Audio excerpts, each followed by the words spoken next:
baril. Ito na po tayo ngayon maglalaba. Kung hanap nyo ay malinis na laba at mabango kalidad, pagtanggal ng ating mga tagimtim, ito lang po, Sunrox lemon lang natin. Ipisa na po tayo maglaba. Labadamintan, labadami. Kumuha lang po kayong tabo, lagyan nyo ng powder at isali nyo po si Sunrox. Sa ganun hindi po mapasobra ang ating paglagay ng Sunrox. Kasi pag napasobra tayo, maninilaw ang ating mga damit. O makumot, ito na po aking mga nilabhan. O, dami na po niya. O, ito pong kalidad na laba. Ito po ang resulta ng hindi purong Sunrox na may halong sabon na powder dapat. Para magandang ikakalabasan niya po. Ito kaya gulping dumi niya. No?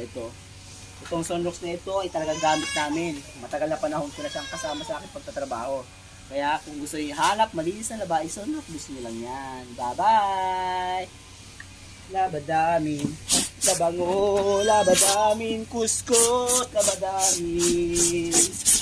Karirarirandandan.